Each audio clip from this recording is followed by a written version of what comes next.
tayo. Mukhang mainit na naman. Another reset guys. BO3 na naman. So, ito yung game number 1 muna, no? So, yan, rules is rules po. Sabi nga ni Madam Samara dyan sa bandang comment. And siguro habang naghihintay tayo ng banning nila, ay ayan, so medyo basa tayo. Tropang, ano no, I'll roam. Pa-shutdown talaga. Ayan, shoutout tol. At this time naman ay may Shiranui pa rin binaban ng ating confide. Pero, ay, ang ating palang, ano no, ang side ng, yung side ng MVP. Sa atin naman confide ay magbaban sila ng Ogran. So this time naman dinerespeto pa rin nila ang Ogran kasi alam nila kung gaano kalakas ang isang Ogran. Sila yung gumamit kanina and this time ay ang ating Ogran ay wala syempre dahil nirerespeto nila.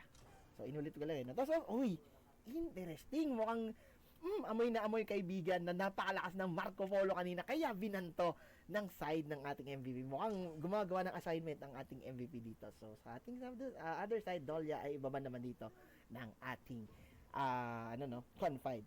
Then, Judgeable, gagamit ng kanyang Dakyao. So, Dakyao as a priority pick. So, na makagawa kayo ng mga setup na pwedeng panira dun sa rotation ng side ng ating kalaban. And then, Drub ay gagamit ng kanyang Hino and si Tropang Kane naman ay gagamit ng kanyang Long. So, parehas meta to. Nadukot nila dito. Long with the burst damage and yung ating Hino na masakit talaga sa kahit yung magmilo o yung pinaka-range form niya.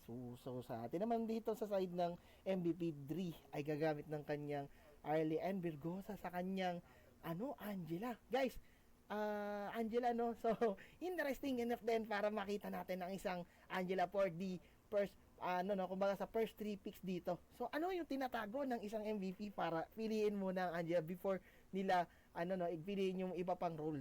So di naman sa ating side ng confide, we have Shani sa kanyang Kaiser. So, Kaiser, makuna talaga to. Alam naman natin yan dahil sa kanyang ultimate, no? Yung, ano ba yan? Basta yun, yung ultimate.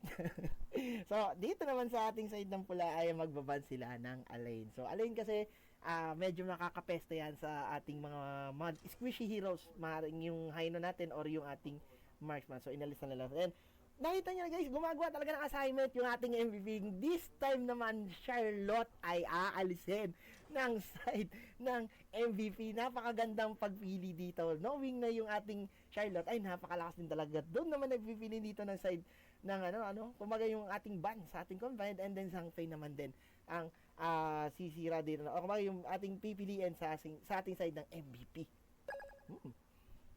Yun. So, okay, dito naman ay pumili na si Koneko gumamit ng kanyang Neza and nagpapakita dito si pangalan nito? Si Fuzi. Bibira tayo makakita ng Fuzi pick sa mga ganitong screen pero sobrang sakit ng isang Fuzi dito and Hadishi, ano nga ba ang kanyang pipiliin? Meron tayong nakitang Luna din. Luna nga ba ang kanyang mapipili? So, titingnan natin ang mangyayaring kaganapan dyan. So, teka naman shoutout sa ating 54 million viewers. Hello sa inyo. So, swabing-swabe lang tayo habang naghihintay dito sa ating side. 10 seconds sa clock ng ating blue side.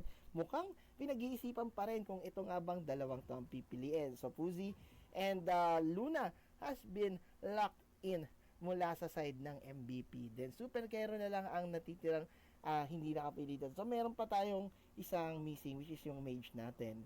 So, yung ating Pospor, Mozi.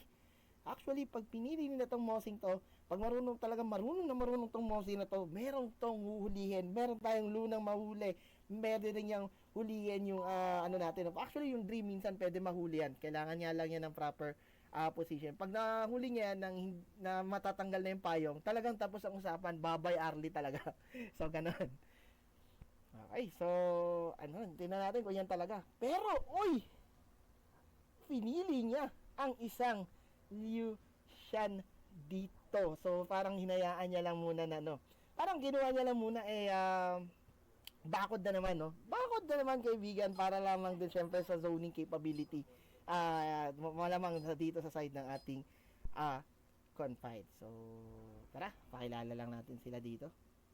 So, we have something MVP. We have Judgeable, Dri, Virgosa, Skinnying, and Hadishi sa ating Confide Sentinels. Ay, meron naman din tayo si Tropang Globe, Tropang Kane, si Tropang Shani, Tropang Koneko, and Super Kero. So, guys, ito nga pala ay ating best of 3 series, and this is our game number 1. So, ito naman ulit na naman tayo, no? Kanina nanalo na po yung ating side ng Confide Sentinel against Just Crew, pero dahil nga 1 game na sila, ay binigyan namin sila ulit ng another set of game, which is BO3 na naman dito sa ating comeback team na MVP. So good luck at magandang magiging series na naman to. Alright. So ayun, wait lang natin, loading na medyo matagal pare, no? Ayan, so pasok na tayo sa ating battlefield. So ayan.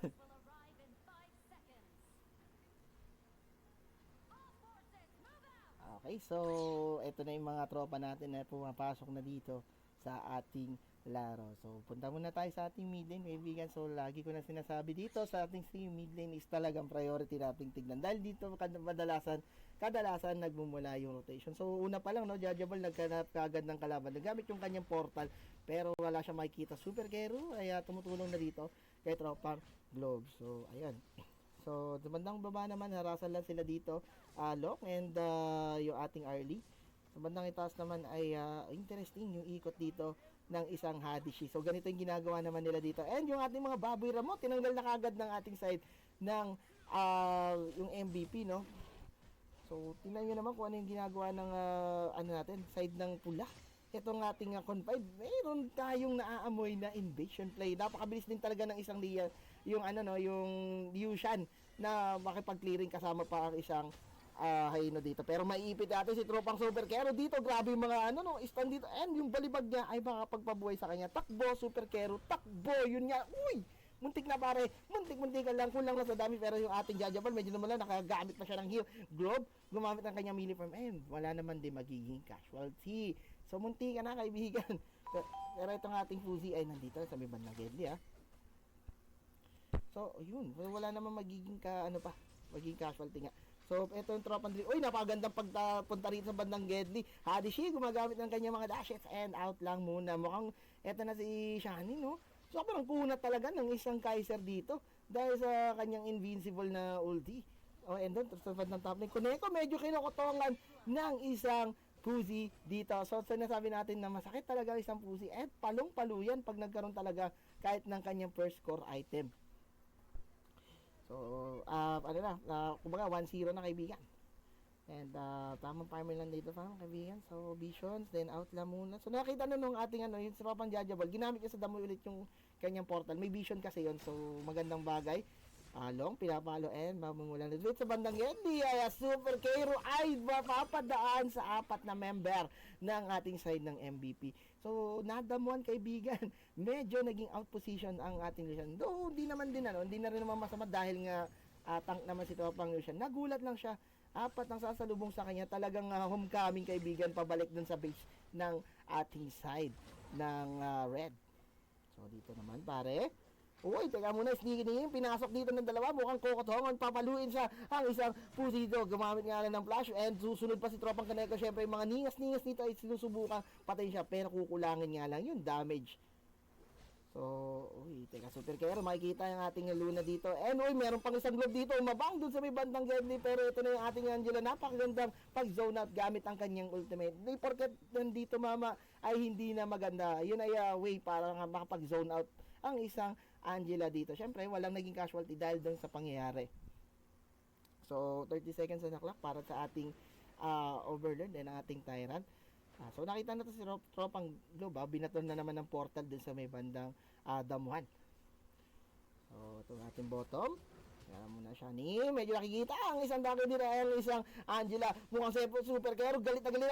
With the dog coming from this Lucian and napakagandang flash. May kasama pang heal coming from Jajabal. So, takas ang Angela dito. Ay, yung 4 na member dito ay mabibisyonan pa nga ng isang Dri. So, ay, teka lang muna, napakagandang knock-up coming from Jajabal sa kanyang dalawang linyahan na skill. And labas na ang ating Tyrant dito. Knowing na ganito yung HP ng side ng pula dito, ay pwede nilang maging kalamangan ng ating side ng blue. Pero ito na mga kaibigan, kumukotong nito. Uy, grabe naman yung with a combo. May kasama pang pag-kill dito ng isang Angela. Pero nga lang, ngayon na makakakuha pa ng ating Tyrant dito. Pero sakit na ng ating ngayon dito. Tingnan mo yung pinagagawa na mula sila dito. Uwi muna mga kaibigan. Uwi sa portal and muntik-muntikan lang madali. Yung Fuzi medyo nakapag-offline kill. Parang hindi natin nakita sa bandang itaas. So, tingnan mo naman, 5-0 na ang ating side. Tingnan mo, nakadali pa yung ating long dito. Surprise, no? Surprise ito pang early dito. Ako rin, para hindi ko napansin natin kapag banatan pala ang isang early dito. Kasi naman guys yung ating long ay sobrang lakas talaga mang burst niyan. And early is, alam mo naman syempre marksman yan, squishy hero pa rin naman yan. At yung kanyang capacity is more on mid to late game talaga. So, kalamangan Easter at 2K got 1.7, so ganun. So, yung ating alaman mula dito sa ating blue. Bukas pa rin naman yung ating overlord for the taking. And hindi lang muna gagalaw ang ating red side dahil meron pa rin naman silang primal band at baka kasi magkaroon ng kalugihan. So, ayun pare, dito naman nagkaka-lurking na ang ating side dito ng pula and asul. Hindi natin sasabihin kung saan sila naglalakad, basta yun na yun. Ating midlane, gumawa na ng pipe yung ating long dito na umikot-ikot sa mga lane. So, malaking bagay ito dahil kakaroon siya ng double farming setup. Pero Koneko medyo pumasok dito sa bandang iba para lamang makapag-depth si tropang Super Ingo. Super Ingo, tawag natin yan si tropang na yun kapag lumilipad kasi. Eto muna yung ating overload. Papatay na ng side ng ating Confide dahil nga ganun yung case nila, wala ng kanilang primer bag. Pero yung ulti dito, matama, grabe yung positioning coming from Miss Angela. And yung mga damage ay papasok mula sa side ng MVP. Globe na lamang natitira dito sa bandang Silvino ultimate.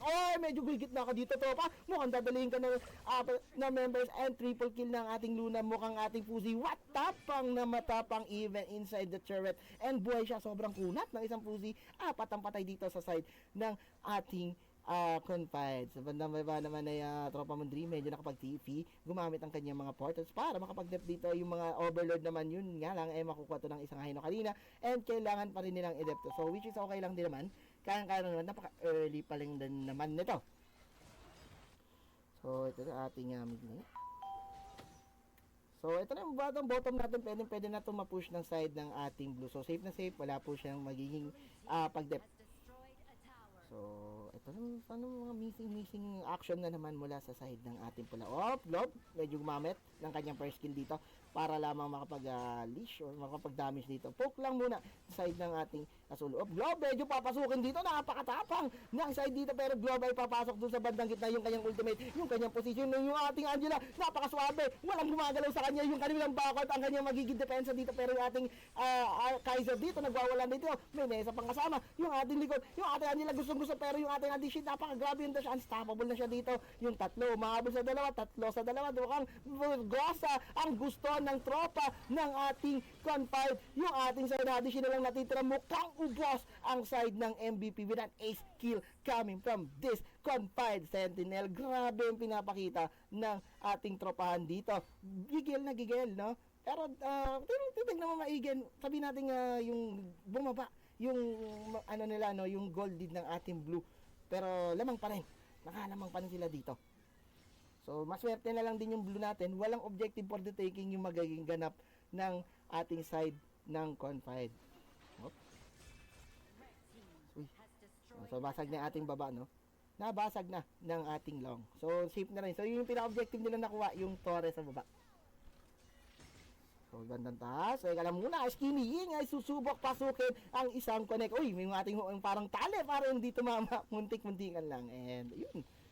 So, ito na ang ating Tyrant ay buhay na dito. And, teka lang muna, hindi ko nakita. Yun pala yung mga tropa natin, 3 sa 2 mangyari yung ultimate, tinawag na. Ito na lumabas sa mga Avengers. Mukhang darating nga ba? Meron mag TP, 1, 2, mukhang 4 ang sasalubong sa kanila. Mukhang kulang ang ating tropa, mukhang mispositioning ng iyong Eye of the Whirlpool. At mapapatay pa nga yung 2 members dito ng side ng MVP. So, mukhang nga tumatakbo ang side na ng MVP. Mukhang ibang plano nila dito. Napakagandang plano dahil ang ating side ng Confide pupush dito sa bandang top lane. Ay, napakabilis na pag-clearing naman dito sa Tyrant para sa side ng ating blue team.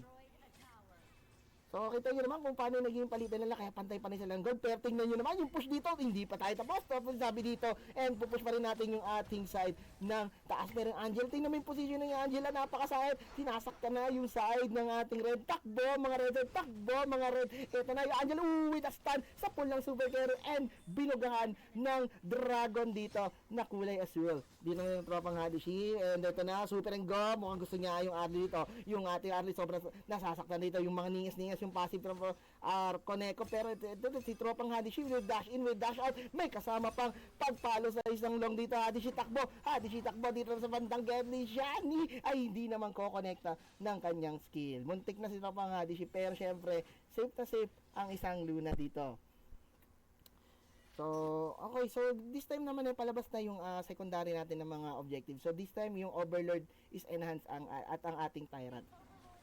So, ano ba meron dito? Syempre, yung ating ating Overlord, meron na namang pang clearing ng creep wave, which is napakalaking bagay. Yung 10-minute mark talaga, mid-game, sobrang magiging crucial na pagpasok sa side ng ating both teams dito. Pero ito na, nagpas kalahati na ang ating Overlord dito with the 17k na pag teka lang muna, nakipagsakpakan pala dito, 4 na members dito, pero yung burst coming from this long ay muntik lang makapatay. Gumamit na siya ng kanyang yung kanyang unlimited vastness, pero yung mga kaibigan, makakapatay mo dito ang isang Kaiser. Sa bandang likod naman ay dadalhin nila yung Angela, pare yung Fuzi nga lang. Tignan mo yung ginawa niya rito, napakagandang gamit ng kanyang yung Tempest, tanggal yung Creeper, sakto, pupugak to sa baba, tuloy-tuloy uwi ang tropa dito ng side ng yung ating confide. Pero ito na si tropang MVP, nakabasag na dito sa bandang baba. Fuzi, takbo, mukhang makakapag-out pa, and napakabilis tumakbo ni tropang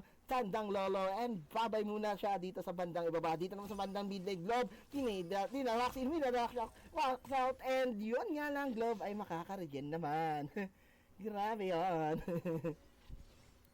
And ayun, so ito this time naman, nakakuha pa ng Dragon yung ating side ng MVP, plus meron pa silang push na makukuha. Uy, grabe naman yun. So, teka lang muna, no? Super Kero. So, nakita siya, no? Kala natin pauwi, pero hindi. Kasi hindi naman kampiya. Pero bandang likod, si ating tropang, si Nessa, biglang kinatawangan ng isang Arlie doon. Galit na galit. Super ngo dito. And eto na nga lang, ulti nga lang papasaluin ng isang Angela dito sa bandang Gedli. So wala na siyang pang ulti-ulti doon. So alam mo na, bibigyan na siya at nagawa niya na yung kanyang objective, which is pagpatay sa isang Dri. So dahil nga doon sa nangyari, yung ating damage dito from the side of our blue is cut off naman. Yung ating babae o ating Tyrant ay kinukuha na ng ating red set. Pero ito na naman si Puzi, guys, ha. Meron na naman siya dito ang kapaggalaw ng mga bagay-bagay. Ito naman dito sa si Jaja Ball. Mukhang gawa ng kanyang ulti, hindi naman din papasukin ng isang tropa dito. Yung ating long, medyo mag-out dito. Itong bat ng mid lane, nakipagsuntuan. Napakagandang ulti coming from Angela dito sa top lane. Mukhang nagkaabangan ng ating tropa dito. Tuloy lang ang trabaho. Tropa mo Skinny Ying, pasag ng Torre na naman dito sa bandang top. Talagang gutom to sa Torre. Tropang Skinny Ying, dahil namamayat na siya. Kailangan ko na ng Torre. Kailangan ko na ng budget dito. Foreman, bigay mo na aking bali mo. Makapatay pa. Tropa dito na Kaiser, and kapag-out naman din ng Angela natin. Hadishi with the out. Tatlo ang mahabol. Tatlo magiging mangyayari dito. Pero grabe naman pinalamon na ultimate ng isang Angela dito. May kapama pang palo na isang Dri. 4 ang mamamatay. Isang matitira. Tropa mo dito, Neza. Neza, tropa? Kailangan mo mag-dep dito. Yung ating mid lane, babasagin na. And napakabilis na clearing coming from the side of our MVP. So, ayun, grabe naman yun, mga kaibigan. And kailangan na munang mag-out dito ng mga tropahan. So, grabe naman. Thank you sa pala sa mga nagsesend dyan. Dr. Zu and Madam Arian, salamat. So, teka lang muna. Siyempre, pause lang muna tayo sa game. Yung sarap-sarap ng natin, pag-shoutcast natin. Tapos, diba? So, eto, mabalik tayo. So, 5k gold lead na ngayon ang ating blue. So, napakalaki ng ginagawa ng isang Fuzi dito. So, kita nyo naman kasi yung kanyang item build. Naka-Spark Forge, kaibigan. And another, mga damage dito na abubo. Talaga may damage to sa Torre, and talagang papalakpakin niya yung mga Torre dito. Galit na galit. And ang ating mga marksman naman, let's check naman yung ating long dito. Medyo na medyo out, siya. Yung maraming deficiency ng gold, 8.2 versus sa ating Arlie na 10k gold na. So may 2,000 siyang deficient na gold. So kailangan pa nilang dagdagan ng sustansya ang ating long dito, or else gagawin lang tong bulate ng tropa nating Arlie. So, yung ating Overlord. So, wala naman din. Secret lang muna natin kung ano magaganap dito. Pero tingnan nyo. Adishi dito with the dash in, with the dash out. Kita niya dito, 4 na members ng side ng ating tropahang Confide. So, alam nyo nila, so ano nga bang magawin nila? Parang iniisip nila na baka mag-contest nila dito. Pero makikita sa bandang mid lane yung ating dalawa. Pero ito na, si Pusi gumagawa ng kanyang play. Pero nandito nakabang si tropa mong Koneko. Pero sobrang patapangan yung laro dito. And yung ating Overlord, mapapatay naman dito. Napakagandang trade coming from the side of our MVP. The 4-1 situation. Yung 4 natin papatay doon sa Overlord. And the side push coming from this Pusi. No? Talagang ginagamit nila. Utilize kung ano ang kanilang strategy. Chines game na naman mga kaibigan. Parang kung hindi mo kukunin tong isa, amin tong isa. Ganun na nangyari. And this was a successful objective taking coming from the side of MVP. Dre, medyo matapang. May palong pagsama. Pero yung payo, makapag-out naman siya. Basic na basic. Kay tropang Dre ang pagpalo ng kanyang early. Ayun. So, di naman na kailangan natin ano. No? Kailangan mag-depth ng ating side ng itong Confide. So, itong kaibigan ng ating Dre, medyo sinaktan. Natamaan ng first kill ng ating Globe. So, kita naman natin, eto na yung mga Dragons na magkabilang side. So, magsasabay-sabay na sila din sa bandang mid lane. So, paano ang gagawin dito ng side ng ating Confide? Ay inuuna yung Dragon. Pero yung clearing capability from this Angela is hindi rin matatawaran dahil talagang mabilis mag-cooldown yung kanyang ulti. Talagang dudurugin kung sino yung haharap doon sa kanyang ulti. So, ano bang magiging catch nito? Literal, kailangan i-catch yung Angela dito or si Tropang Dre. Tingnan mo yung ginagawa nila dito. Uwi muna, Tropang Dre. Uwi muna. Gumamit ng payong with a heal. Sabay babalik lamang. Napakagandang trick coming from the early and Dakyao. So, ito na yung ating creep wave. Pumapasok na dito. Oh, teka lang muna. Pinapalo na yung ating Tore dito. Yung ating troll. Mukhang nadadali na. Kalati lang troll. Pero yung flash. Tuloy lang with the early kill. Then, uy, grabe yung dyan dito sa side ng ating Throne para hindi nila mabasag and ubos ang tropa natin ditong MVP. Pinilit nila kaibigan Virgosa lamang na matitira and ulasan ang tropa natin dito. Pacquiao mga kaibigan yung side ng MVP. Our side ng pula yung ating Confide hindi pa rin matatapos. Tingnan mo yung buhay ng kanilang tower. Yung regen nun yung kunat nun. Talagang kinrevive lang muna nila. Ang lupet ng laban kaibigan and hindi basta-basta. Teka lang muna, uy, yung Angela natin gumagawa ng kanyang miraculous play dito. Gumagawa siya ng play para makapag-buy space dito sa side ng ating blue. Pero itong top lane natin, nandito pa rin sila kung makapansin mo. Pero hindi niya pa rin iniiwan dito. Oh, first kill! Whoop! Hindi nga lang tatama yung kanyang burst sa kanyang inaasahan na first kill and makukuha pa rin to ng side ng ating Confide. So, ito ang kaibigan and basag yung Tora natin dito. So yung ating mid lane is open na rin para sa side ng ating pula. So nakikita naman natin medyo malayo pa yung kailangang bunuin ng ating red dito. Pero nakikita nyo naman Confide ay gumagawa ng kanilang play. Yung Tora nila yan nagre-regen na at hindi basta-bastang madadali.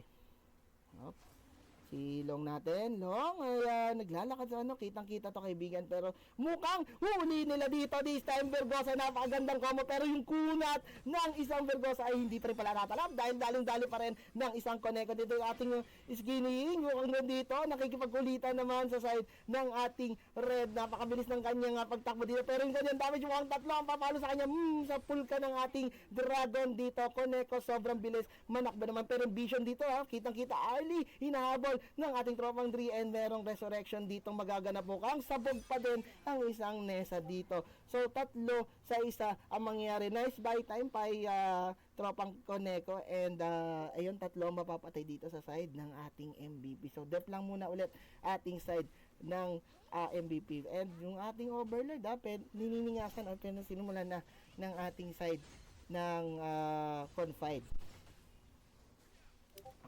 So ayun, mukhang may contention bang magaganap, pero mukhang meron din syempre pag-zone coming from Super Kero. So walang contention na magaganap and safe na para sa side ng ating Confide, yung ating Overlord. So 18 minutes na and wala pa rin gustong magpatalo dito. Everybody's game pa rin mga kaibigan. So kailangan lang din maging maingat ng side ng ating MVP. Kundi pwede silang lamunin dito ng side ng ating Confide. Dahil ito na, may mga dragon na rito and going na tayo sa ating, actually nandito na nga tayo, nasa late game situation na tayo, wherein nasa 50k gold plus na yung gold ng bawat members dito. So, ano bang pwede nilang gawin dito? So, tama yung ginawa kanina ni Koneko. Hinuli niya ang isang Angela dito. Or for Angela naman, hindi siya pwede basta-basta magpakita dito. Or else, ay itong Neza na to ay talagang uunahin siya kahit anong mangyari. Sirain lang yung position niya and hindi magamit yung ultimate ng maayos. Kasi guys, no, yung ulti ng isang Angela, kung tatama man yan, okay. Kung hindi siya tatama, dapat nakapag-zone siya somewhere. Pero yung ginawa kanina ni Koneko, wala talaga, no, parang siya lang yung magiging casualty if ever. And ayun, nabuhay naman siya, sobrang kunat talaga. Pero eto na, tropa natin binuwasan with the ultimate. Ito din sinasabi natin, yung zone na magmumula dito kay tropang Angela, pero sobrang tapang na isang Kaiser using his ultimate dito. Invincible warrior mga kaibigan. Dito sa bandang babae, mo lang muna siya dyan. Dito naman ay tuloy lang sila. Lalabas na ang ating Tempest Dragon. Ito na ang sayawan dito sa bandang kabila ng magtotropahan. So, parang magiging 4v4 situation yata mangyari, pero Hadishi kita dito sa bandang mid lane na kiniklear niya yung ating creeper dito para syempre masira yung rotation coming from the side of our red. Pero teka lang muna, muntik na madali si tropang Gab and ang ultimate ay madadali naman, pulahan pa rin naman siya dito. Nag-i-start na ng ating Tempest dito, side ng blue, mangangalahati na, pero makikita to ng side ng ating confinement. Dash sa bandang likod, tropang Hadishi, susubok nga ba makipagdasa? Yung ating damage coming from the Angela and Dakyo ay hindi na naman matatawanan. And eto na, may butas boom, sabog kaibigan, parehas yung ating cash lane, mamamatay dito. Pumutok yung yung tawag dito, yung isang hero dito, si tropang Skinny Ying, dun sa passive ng isang Neza. And magiging 4v4 situation naman to. And ano nga ba ang gusto nilang planuhin? And talagang ginagawa nila yung ating Tempest Dance. Pero are you seeing this one mga kaibigan? Kailangan nilang i-dep ito. Kasama rin ng ating baba na malalaki rin yung ating creep wave. So hindi ba parang nagiging nagiging pahirap sa side ng ating confide. Yung malalaking creeps, kaibigan, yung malalaking creeps. So, dito naman ang ating middle. And lalong lumalaki yung mga creeps. Nakikita ko, lumalaki na siya. Nagiging parang hero na yung size niya. Maya't maya, every minute na dumadagdag. So, balik lang ulit tayo. Eto na naman kami, sabi ng ating side ng MVP. Laro ulit tayo ng Tempest. Laruin natin yung Tempest ulit, sabi dito. So, kalahati na naman yung Tempest. And mukhang hindi muna nila papaluin dahil baka maging contention pang maganap. So, inayan lang muna nila. And another reset naman dito. Ulti. So, ayun. At nakita yun ang ating side dito ng MVP. So, walang ulti yung ating globe dito. So, pwede nalang gamitin yung window time yun para mayroon silang mapitas at mayroong ma-outplay, kumbaga. So, yung mid lane natin naman, kita nyo naman, dito yung dalawa nating members. Dahil, kailangan talaga na-adapt to dahil yung kunat ng creeps dito, yung capacity nito, kayang-kaya silang tapusin kung hindi nila talaga i-dept. Tinanong ko na medyo sinasaktan ng creeps ay, no? So, masakit na yan, pare. Teka, ulti kami from this Angela. Ay mag-zone lang muna. So, kita nyo naman guys, napakadisiplinado ng side ng ating magkabila. Tamang respetuhan lang muna at kung ano yung gagawin. So, ang ginagawa kasi nila dito guys, kailangan nila makita yung vision ng magkabila. Teka muna, medyo mamatay dito si tropa po si Hadishi. Mukhang masasaktan dito. Napakasakit na ng isang Neza dito. Out lang muna sila dito. And napakagandang play coming from our yung Dakyaw. Pero yun nga lang, may mapapatay naman dito yung ating globe. Yung sa kabila naman, Skinning makakapatay.